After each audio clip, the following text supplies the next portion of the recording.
안녕하세요. 준성합니다. 이번 주는 제가 토요일뿐만 아니라 일요일도 출근을 해야 됩니다. 코로나 확진자 수가 1일 30만 명을 넘었고 처리할 일도 쌓이고 진짜 많이 힘든데요. 그래도 일이 많아지는 만큼 월급도 더 들어오기 때문에 요즘 같은 하락장에서 즐거운 마음으로 매수를 하고 있습니다. 현재 제 계좌는 전체 운용자산은 약 8,100만 원 정도 되고요. 그 중에 QRD 계좌는 4,265만 원입니다. 현금은 200만 원 정도 쌓아뒀고요. 오늘도 한 주 매수했습니다. 준수지수는 3월 12일 마감을 기준으로 44.6%입니다. 눈여겨볼 점은 3월 7일과 8일에 적정 범위로 진입을 했다는 것입니다. 준수지수 45%에서 55% 내에서 매수하는 것은 확률상 적정성이 높기 때문에 지금 매수하고 있는 건에 대해서는 장기적 관점으로 봤을 때 후회를 할 만한 지점은 아니라고 말씀을 드리고 싶습니다. 2022년부터 계속해서 하락하고 있는데 지금 원인으로 지목되는 몇 가지 이유들이 있죠. 금리 인상과 인플레이션, 러시아의 침략 등이 있습니다. 이런 뉴스들을 잘 챙겨보시는 것도 중요하겠지만 가끔은 노이즈를 배제하고 확률적으로 타당한지 살펴보는 것도 참고가 되시리라 생각합니다. 그런 관점에서 본다면 지금은 그냥 정상화가 된 것이죠. 더 하락할까봐 겁내거나 손실을 기록하고 있는 계좌를 보면서 풀주가 있을 때가 아닙니다. 조금이라도 더 일해서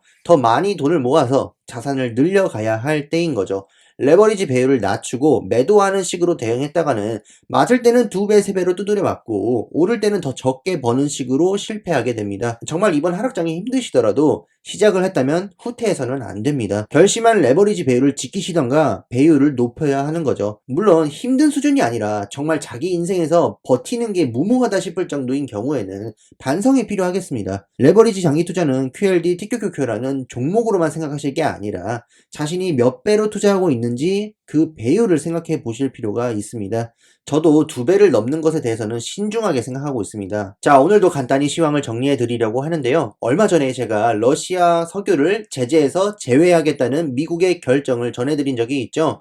그런데 백악관이 러시아산 원유 수입을 금지하는 방안을 검토 중이라고 합니다. 의회의 압박이 있었다고 하네요. 이렇게 되면 인플레이션이 진정된다는 방향성과 거리가 멀어지게 됩니다. 저는 미국이 처음에 러시아가 석유 생산에 전념할 수밖에 없는 판을 만들려고 했다고 생각했습니다. 일단 미국과 우크라이나는 동맹국은 아니지만 핵 포기한 나라에게 핵으로 위협하면서 침략하는 러시아를 아무런 반응조차 없이 방관한다면 세계의 모든 나라들이 너도 나도 핵을 만든다고 하겠죠.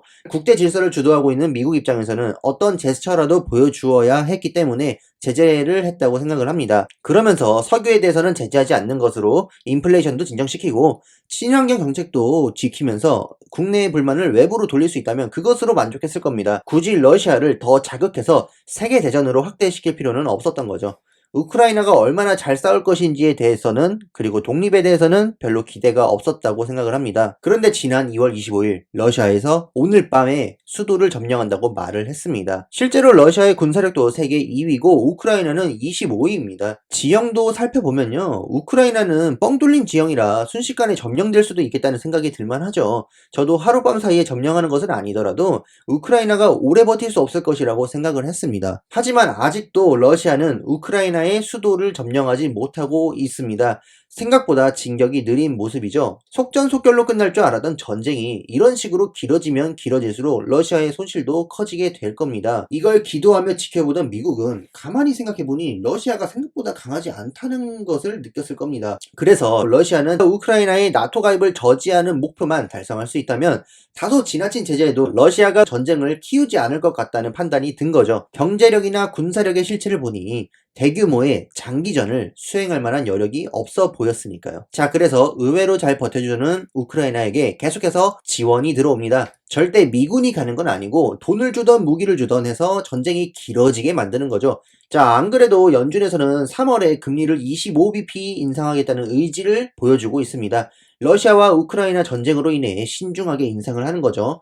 지금 상황을 보면 인플레이션이 진정된다면 공격적인 긴축을 할 필요는 없습니다. 살살 할 수 있겠죠? 충분한 시간이 주어지고 공급만 원활하게 풀린다면 기대해 볼 수 있는 거죠. 그리고 전쟁이 길어진다면 그것도 긴축을 신중하게 할 이유가 됩니다. 인플레이션이 심해지더라도 아, 이거 전쟁 때문에 좀 올리기가 힘든데 하면서 넘어갈 수도 있고, 전쟁이 길어지면 금리 올리기 좀 힘들다면서 좋은 변명으로 삼을 수가 있는 겁니다. 따라서 이번 전쟁은 적절하게 길어진다면 공격적인 긴축을 억제하는 역할이 되어줄 겁니다. 오히려 러시아가 당장 전쟁을 포기한다고 해도 미국은 반가워하지 않을 수가 있어요.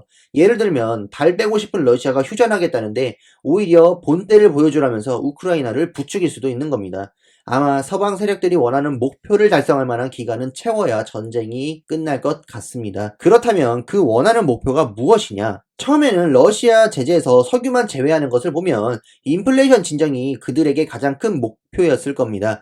그런데 막상 전쟁을 수행하는 모습을 지켜보니 우크라이나에서 보여준 러시아의 모습은 도저히 세계 2위 군사 강국이라고 보이지 않을 정도입니다. 이런 모습을 본 서방 세력들은 한 가지 딜레마에 빠지죠. 이거 인플레이션 진정을 위해 쓰기에는 너무 아까운 카드 아닌가? 이런 생각이 든 거죠. 그동안 유럽 국가들은 러시아의 천연가스, 석유에 너무 많이 의존을 했습니다. 파이프라인으로 직접 꽂히는 값싼 러시아 천연가스와 석유는 거부할 수가 없었죠. 결과적으로 유럽 국가들은 자원은 러시아에, 안보는 미국에 의존하며 성장을 했습니다. 이렇게 되면 미국은 스스로 자국을 지키지도 못할 군사력을 가진 나라들과 동맹을 유지하면서 안보 측면에서 부담을 떠안게 되고, 러시아는 유럽으로부터 얻은 경제력을 바탕으로 성장하고 군사력을 키우고 있습니다. 만약에 러시아 마음에 안 드는 일이 생기면 수도꼭지 잠근다고 협박하면서 유럽 내에서 영향력도 커지고 있는 거죠. 이거는 미국이 좋아하는 그림이 아닙니다. 이번 러시아와 우크라이나의 전쟁을 인플레이션을 잡는 데만 쓰기에는 너무 아까운 거예요. 러시아의 침략으로 독일도 재무장을 하겠다고 하고 유럽 국가도 더 이상 꿀 빨지 말고 안보 좀 신경 써야겠다고 느끼는 계기가 된 거죠. 이참에 러시아 석유까지 예외 없이 제재해버리면서 러시아의 에너지 패권을 한번 해체해보자는 생각을 가지게 된 겁니다. 유럽 대륙 국가들은 제재에 동참할 수는 없어도 러시아에 대한 에너지 의존도를 낮출 방침이라고 말을 했습니다. 방향성 자체는 미국이 원하는 대로 흘러가고 있는 거죠. 지난 2주 동안을 지켜본 러시아 재무장관은 서방 국가가 러시아에 대해서 금융 경제 전쟁을 시작했다고 주장을 했습니다. 이건 제재 수준이 아니라는 말이죠. 그래서 러시아에 대한 디폴트 위험의 목소리도 나오고 있습니다. 수년간 제재에 대비해서 탈달러화했던 러시아에게도 국가 부도와 같은 소리가 나올 정도면 제재가 상당히 강하다, 수위가 높았다는 점을 느낄 수가 있습니다.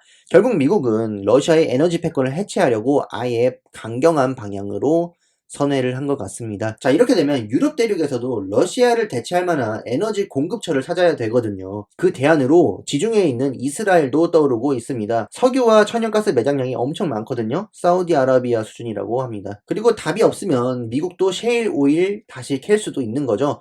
미국에게 아예 답이 없는 상황은 아닙니다. 지금 인플레이션도 친환경 정책을 고집하고 자신들이 증산하지 않으려고 남들에게 그 역할을 떠맡기려고 해서 지금 이런 거지, 대책이 아예 없는 건 아닙니다.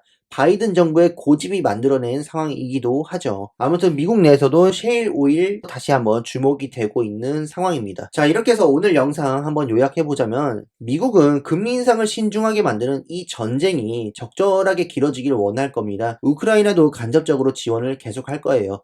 그러나 독립을 보장하고 있는 것은 아닙니다. 처음에는 노골적으로 러시아가 증산하게끔 요구하는 제재를 발표했으나 철회했죠. 미국은 이 사태를 통해 러시아가 인플레이션을 진정시키는 데 기여하도록 만드는 것보다 유럽의 러시아에 대한 에너지 의존을 낮추는 것이 더 많은 이득이라고 판단을 한 거죠. 이 변화는 우크라이나가 생각보다 의외로 잘 버텨서 그렇다고 생각합니다. 개인적으로 저는 이번 전쟁이 미국에게는 나쁘지만은 않다고 생각합니다. 공격적인 긴축을 억제해주는 역할도 하고 있고요.